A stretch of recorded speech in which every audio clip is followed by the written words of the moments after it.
नमस्कार, आपण पाहत आहात पुणे लाईव्ह न्यूज। पाहुयात आज दिवसभरातील ठळक घडामोडी। मोबाईल देण्यास नकार दिल्याच्या कारणावरून नातेवाईक असलेल्या 2 कुटुंबांत लाकडी दांडके आणि गजाने एकमेकांना मारहाण करण्यात आली। यावरून आळंदी पोलीस ठाण्यात परस्पर विरोधी गुन्हा दाखल करण्यात आला आहे। पोलिसांनी दोघांना अटक केली आहे। तुकाराम गंगाधर गिरी वय वर्ष 22 यांनी दिलेल्या फिर्यादीनुसार एक महिला आणि एका व्यक्तीच्या विरोधात गुन्हा दाखल केला आहे। लातूर येथून आणलेला मोबाईल मागण्यासाठी फिर्यादी, त्यांची आई व लहान भाऊ हे आरोपीच्या घरी गेले। यावेळी आरोपीने मोबाईल देण्यास नकार दिला। तसेच फिर्यादी व त्यांच्या आईला शिवीगाळ करत लाकडी दांडक्याने आणि लोखंडी पाईपने मारहाण करत दोघांनाही जखमी केले। तर परस्पर विरोधात महिलेने दिलेल्या फिर्यादीनुसार गंगाधर गिरी वय वर्ष 60 आणि ज्ञानेश्वर गिरी वय वर्ष 19 यांना अटक केली। तर एका व्यक्तीसह 3 महिलांच्या विरोधात गुन्हा दाखल करण्यात आला आहे। या हाणामारीत लाकडी दांडके आणि लोखंडी गजाने मारहाण केल्याचं दोन्ही तक्रारींमध्ये म्हटलं आहे। तापमानाचा पारा वाढत चालला असून मोठ्या प्रमाणात उष्णता वाढत आहे। या वाढत्या उष्णतेला पाहता हवामान विभागाने अलर्ट दिला आहे। यंदा उन्हाळ्याच्या सुरुवातीलाच उन्हाची तीव्रता दिवसागणिक वाढत आहे। पाणी पातळीत घट होत आहे। ग्रामीण भागात विहिरींनी देखील आता तळ गाठायला सुरुवात केली आहे। त्यामुळे नागरिकांना पाणी टंचाईच्या झळा बसायला आता सुरुवात झाली। खेड तालुक्यातील अनेक गावांना टँकरद्वारे पाणी पुरवठा सुरू करण्याचे प्रस्ताव प्रशासनाकडे येऊ लागले आहेत। खेड तालुक्यात मार्च महिन्यात पाणी टंचाईच्या झळा नागरिकांना बसू लागल्यानं वाफगाव, गुळाणी, वरोडे, वडगाव नजीक कोयाळी तर्फे वाडा, बहिरवाडे, वाडा, साबुर्डी, गोसासे आदी 5 गावठाणासह 42 वस्त्यांना टँकरने पाणी पुरवठा करण्याचे प्रस्ताव खेड पंचायत समितीत दाखल झाल्याची माहिती गटविकास अधिकारी विशाल शिंदे यांनी दिली।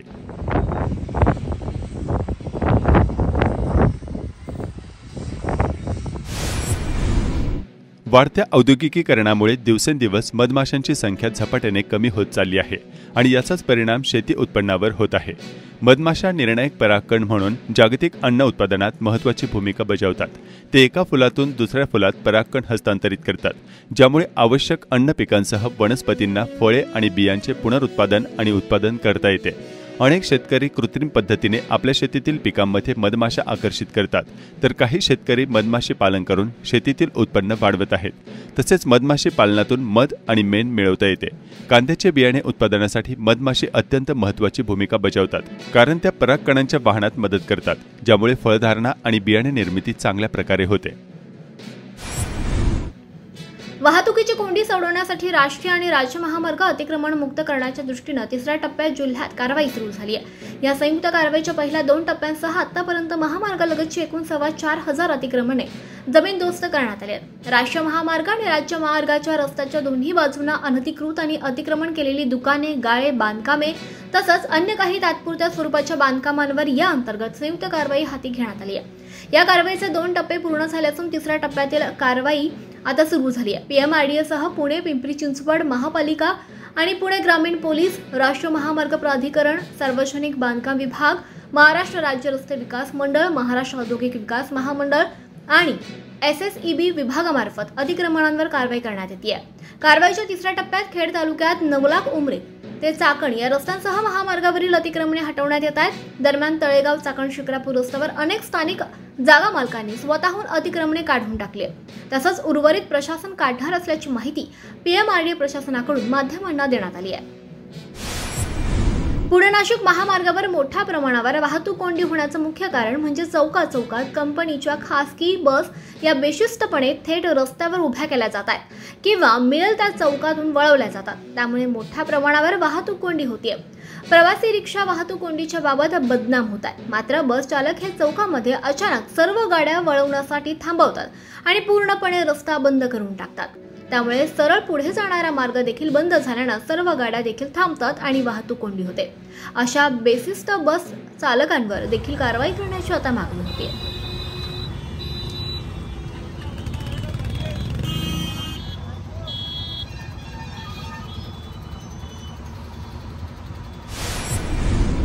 उद्योगांची सगळ्यात प्रमुख गरज ही अखंडित पुरवठा आहे। मात्र उद्योगांची हीच गरज सध्या पूर्ण होत नसल्याची स्थिती समोर येते। विशेष म्हणजे देशात औद्योगिक विजेचा दर महाराष्ट्रात सर्वाधिक आहे। त्यामुळे महागडी वीज घेऊन देखील उद्योजक हवालदिल झाल्याचे चित्र पाहायला मिळते। उद्योगांना पूरक वातावरण निर्माण करण्याच्या घोषणा सरकारी पातळीवरून सातत्याने सुरू असतात। त्या प्रत्यक्षात किती उतरतात याचा अनुभव सध्या पुणे जिल्ह्यासह चाकण MIDC मध्ये येतोय। गुंतवणूक करताना उद्योग, जमीन, पाण्यासोबत अखंडित वीज पुरवठ्याची हमी सरकारकडे कंपन्या मागतात. सध्या उद्योगांना सहजपणे जमीन आणि पाणी मिळतंय, मात्र अखंडित वीज पुरवठा देण्यात यंत्रणा सपशेल अपयशी ठरत आहे. हीच परिस्थिती राहणार असेल तर सरकार कोणत्या बळावर उद्योगांना गुंतवणूक करण्यास सांगतं, असा प्रश्न या निमित्तानं आता उपस्थित केला जातोय. चाकण MIDC मध्ये अचानक कधीही वीज खंडित होत असल्याचे प्रकार समोर येतात. वीज पुरवठा खंडित करण्याची कोणतीही पूर्वसूचना कंपन्यांना दिली जात नाहीये. देखभालीचे काम सुरू असेल तर महावितरणकडून आधी कळवण्यात येत नाही. त्यामुळे कंपनीचे काम अचानक बंद पडतं. उन्हाळ्यात वीज पुरवठा खंडित होण्याचं प्रमाण देखील खूप मोठ्या प्रमाणावर वाढल्याची चाकण MIDC मधील उद्योजकांची तक्रार आहे. चाकण नगर परिषद हद्दीतील चाकण महाविद्यालय ते विद्याधाम कॉलनीपर्यंत अंदाजे 1,45,00,000 रुपयांचा रस्ता कॉन्क्रीट कामाचा सार्वजनिक बांधकाम विभाग आणि चाकण नगर परिषद यांच्या मार्फत जिल्हाधिकारी पुणे यांच्या मार्गदर्शनाने शासनाला 5 महिन्यांपूर्वी सादर केला. राज्य शासनाकडे संबंधित विभागाच्या मंत्र्यांकडे मान्यतेसाठी 4 महिन्यांपूर्वीच हा प्रस्ताव सादर करण्यात आलाय, परंतु अद्याप त्यास मान्यता मिळाली नाहीये. सदर रस्ता काम प्रलंबित असल्याचं प्रशासनाकडून सांगण्यात येत आहे. याबाबत सविस्तर खुलासा प्रशासनाकडे मागितला असता प्रशासनानं सांगितलंय की काही कामे दुबार झालेली होती असं लक्षात आलं. मग सदर कामे रद्द करून तो निधी एकत्रित करून चाकण शहरातील सरकारी रस्ता कॉन्क्रीट व्हावा या उद्देशानं सुधारित कामाच्या नावात बदल प्रस्ताव शासनास सादर केलेला आहे. शासनाकडून सदर निधी प्राप्त झाला नसल्यानं शासनाची त्यास मंजुरी आवश्यक आहे. ज्यावेळी ती मंजुरी मिळेल त्यावेळी जुना ठेकेदार यास आम्ही बाजूला करून नव्यानं निविदा प्रक्रिया करून सदर रस्त्याचं काम करणार आहोत. त्यामुळे हा रस्ता खरोखर पूर्ण होणार का असा प्रश्न आता निर्माण झालाय. शेवगा पीक लागवड चांगल्या पद्धतीनं केल्यानं खेड तालुक्यात यंदा शेवग्याचं चांगलं उत्पन्न निघतंय. शेवगा झाडे साधारणपणे जास्त खत न घालता चांगली वाढल्याचं शेतकरी सांगतात. उत्पादन चांगले असले तरी शेवग्याला बाजारात सध्या फारसा दर नसल्याची स्थिती समोर येते. खेड तालुक्यातील निघोसे गावाच्या उपसरपंचपदी दीपक शिवदास कांबळे यांची निवड झाली आहे. उपसरपंच पदासाठी दोघांनी अर्ज केल्यानं मतदान घेण्यात आलं. दीपक शिवदास कांबळे यांना 9 मते मिळाली तर समाधान वसंत येळवंडे यांना 3 मते मिळाली. कांबळे यांची उपसरपंचपदी निवड झाल्याचं घोषित करण्यात आलंय. मोई निघोजे रस्त्यावर मोठ्या प्रमाणावर भंगार खरेदी आणि विक्री दुकाने तसंच गोडाऊन सुरू होत असल्याची बाब समोर येते. चिखली कुदळवाडी येथील कारवाईनंतर काही भंगार व्यावसायिक आणि काही लघु उद्योजक यांनी खेड तालुक्यातील इंद्रायणी नदीच्या तीरावरील चिंबळी, कुरुळी, मोई आणि अन्य गावात आपले व्यवसाय सुरू केले.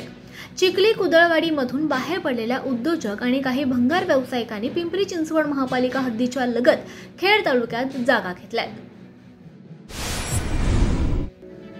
बदलती जीवनशैली आणि त्यातून शालेय विद्यार्थ्यांचा होणाऱ्या अचानक मृत्यू याबाबत श्री शिवाजी विद्या मंदिर चाकण येथे मार्गदर्शन शिबिर घेण्यात आलं.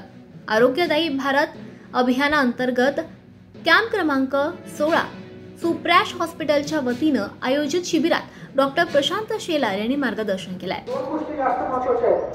तुमचं आरोग्य मानसिक आणि शारीरिक दोन्ही पण आरोग्य फार महत्त्वाचं आहे.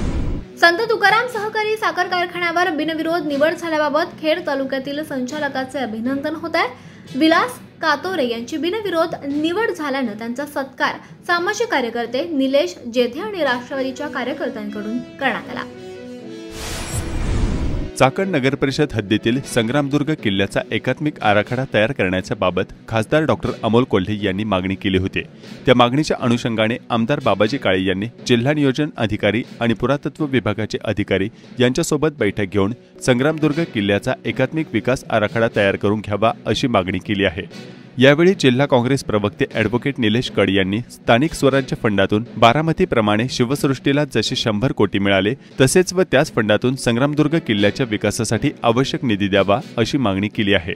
यावेळी संग्रामदुर्ग किल्ला हद्दीतील पोलीस वसाहत अन्यत्र हलवावी आणि चाकण पोलीस वसाहत व पोलीस स्टेशन इमारत बांधकामासाठी देखील निधी उपलब्धता करून देण्याबाबत आमदार बाबाजी काळे यांनी जिल्हा नियोजन प्रशासनाला सूचना केल्या आहेत. त्यामुळे चाकण पोलीस वसाहत आणि पोलीस स्टेशनची इमारत देखील सुसज्ज अशी होण्याचा मार्ग सुलभ झाला आहे.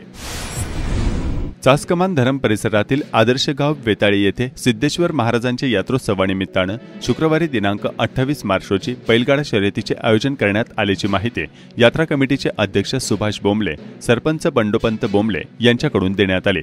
बैलगाडा शर्यती, भजनी भारोड, ऑर्केस्ट्रा, पाडवा वाजनाने यात्रोत्सवाची सांगता होणार आहे। खेड तालुक्यातील कोयाळी येथे मरकळ रोड कोळेकर वस्ती भागात सुरू असलेले रस्त्याचे काम अत्यंत निकृष्ट दर्जाचे होत असल्याच्या तक्रारी स्थानिकांनी केल्या आहेत। याबाबत प्रशासन आर्थिक तडजोडीमधून दुर्लक्ष करत असल्याचे स्थानिकांनी याबाबतचे व्हिडिओ पाठवूनही कळवलं आहे। काम चालू नाही करायचे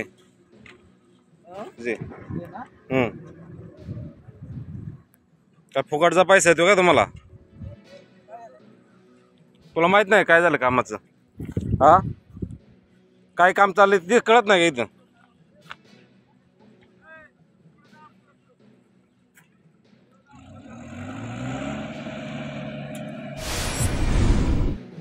चाकणमधील शाही मस्जिद किल्ला येथे हिंदू व मुस्लिम बांधवांनी एकत्रितपणे रोजा इफ्तार पार्टीचे आयोजन केले। सामाजिक सलोखा राखण्यासाठी दोन्ही समाज एकत्र येऊन असे कार्यक्रम करत असल्याचे सामाजिक कार्यकर्ते नसरुद्दीन भाई इनामदार यांनी कळवले आहे।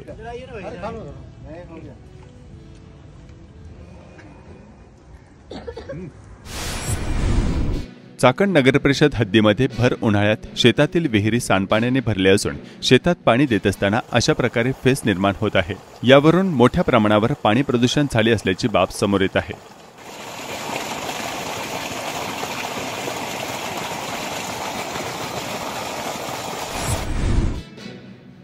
चाकण परिसरात दुचाकी चोरट्यांचा उच्छाद सुरूच आहे। नाणेकरवाडी चाकण येथून चोरट्यानं दुचाकी लंपास केली। सदरचा प्रकार सीसीटीव्ही मध्ये कैद झालाय। हर्षल केदारी यांनी पोलिसात याबाबत तक्रार केली आहे।